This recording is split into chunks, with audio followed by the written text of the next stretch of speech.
livro do Apocalipse. Então percebe que nós tratamos do céu segundo o apóstolo Paulo e segundo algumas definições teológicas do pastor Ziel Gomes, que é o comentarista dessa revista. Agora, nós iremos tratar do céu segundo a perspectiva do livro do Apocalipse. O primeiro ponto do segundo tópico diz assim o título: o novo céu e a nova terra. Então vamos lá.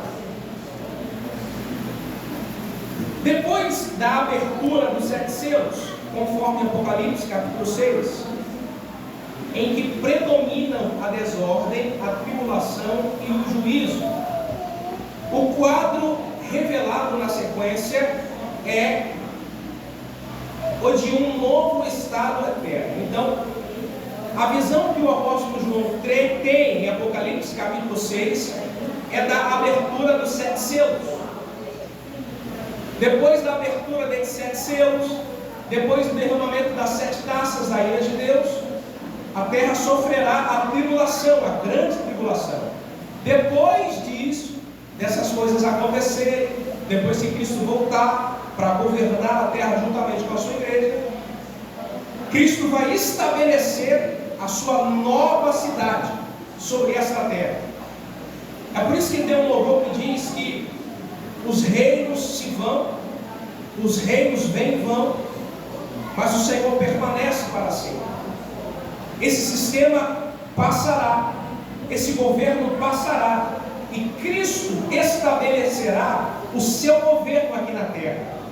Uma nova Jerusalém, uma nova cidade, um novo sistema, um novo governo será então infiltrado aqui na terra. E o líder desse novo governo se chama Jesus Cristo. Então, continuando ao segundo parágrafo, olha que interessante, o apóstolo João diz que o primeiro céu e a primeira terra passaram, o mar já não existe mais. Então, lembra da definição do céu? Qual é o primeiro céu? É o céu atmosférico. E qual é o céu atmosférico? Aonde tem as nuvens, mas o que? Trovão. E mais o céu azul, não é verdade? Aonde nós vemos os trovões, os relâmpagos, através das nuvens. Então, o apóstolo João diz que o primeiro céu e a primeira terra vão se passar. Ou seja, esse primeiro céu vai passar. Essa primeira terra também vai passar. O mar já não existe mais.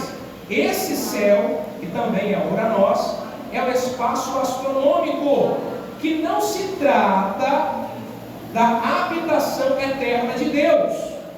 Então o apóstolo contempla um novo céu e uma nova terra. É o que está em Apocalipse 21:1. O adjetivo grego kainos, novo, que aparece no texto, traz a ideia de novo com respeito à forma, fresco, recente e não usado. Nesse sentido, o novo céu é um lugar sem precedente, incomum, desconhecido. Isaías profetizou a criação de novos céus e nova terra. O apóstolo Pedro confirmou essa esperança, 2 Pedro 3,13. Guarda essas referências para você ler depois.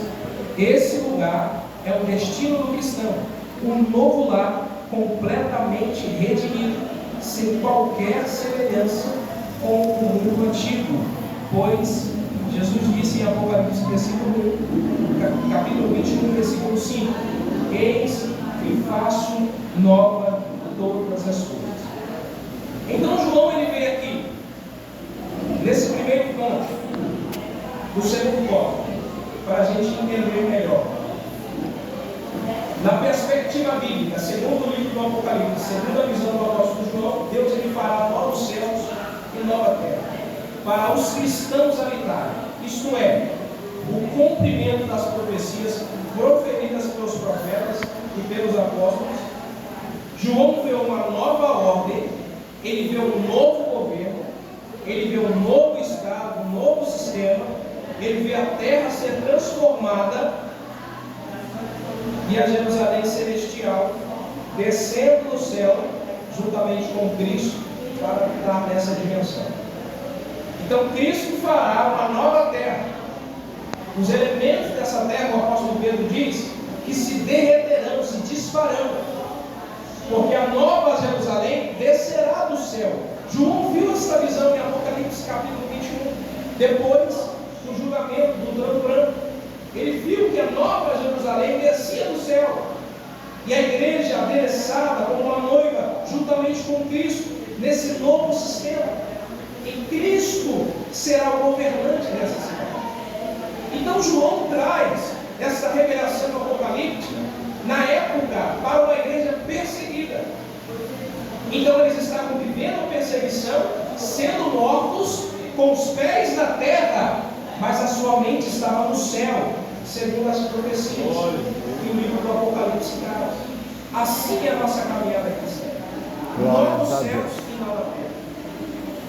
Segundo ponto, a linda cidade como nova morada. Então, primeiro ponto, a primeira característica do novo céu é esse novo tem o sentido de sem ser usado, inaugurado, fresco, recente, a nova Jerusalém.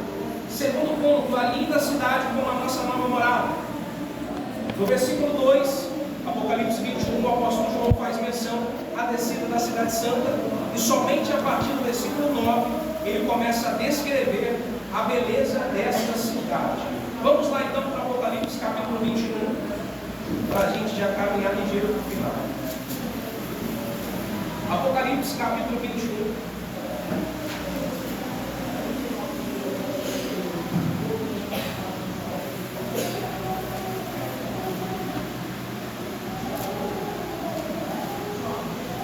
Versículo 9 diz assim: E veio um dos 7 anjos que tinha 7 taças cheias das últimas 7 pragas, e falou comigo dizendo: Vem, mostrar-te-ei a esposa e a mulher do cordeiro. E levou-me em espírito a um grande e alto monte, e mostrou-me a grande cidade, a santa Jerusalém, que de Deus descia do céu, e tinha a glória de Deus. Então a primeira característica da nova Jerusalém tem a glória de Deus, versículo 11. Segunda, a sua luz é semelhante a uma pedra preciosíssima.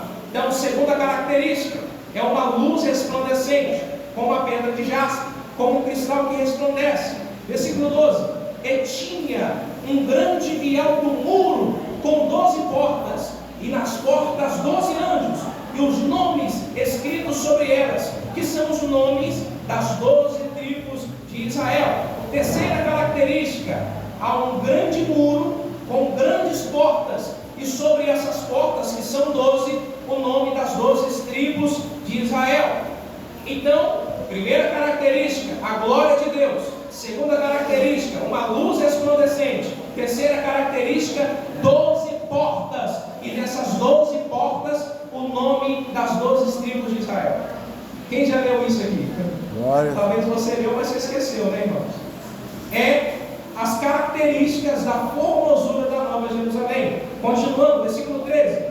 Da banda do levante tinha 3 portas, da banda do norte 3 portas, da banda do sul 3 portas, da banda do poente mais 3 portas. E o muro da cidade tinha 12 fundamentos, e neles os nomes dos 12 apóstolos do Cordeiro. Olha que lindo, irmão. Sobre as 12 portas, 12 fundamentos, 12 colunas como estas. Quem já foi no museu, já viu aquelas colunas redondas, largas, bonitas, feitas? Quem já viu? Quem já viu? Já. Irmãos, quem está comigo aqui, diga amém. Amém. Essas colunas, são 12 colunas ao lado dessas 12 portas, com o nome das 12 testemunhas oculares de Cristo, os 12 discípulos, os 12 apóstolos. Quem lembra dos 12 apóstolos? São as características que estão nos céus. É o que João está vendo, irmãos. Versículo de número 15. E aquele que falava comigo tinha uma cana de ouro para medir a cidade, e as suas portas e o seu muro. E a cidade estava situada em quadrado, e o seu comprimento era tanto como a sua largura, e mediu a cidade com cana até 12.000 estádios, e o seu comprimento, a largura e a altura eram iguais. Ou seja, João, ele tenta medir o que ele está vendo, mas é uma dimensão tão grande que eu acredito que seja maior, muito maior do que João ele contemplou. Então, vamos aí para o segundo ponto, que é as características da nova cidade. Foi o que nós lemos aqui. Então, a primeira característica dessa cidade: a glória de Deus resplandece. Versículo de número 12. Versículo 11. Segunda característica: a luz de Deus está sobre como um cristal resplandecente. Terceira característica: um muro com 12 portas. Terceira característica: colunas com o nome dos 12 discípulos. Quarta característica: a sua dimensão, a sua estatura, a sua robustez. Vamos aí então para o terceiro ponto. O título é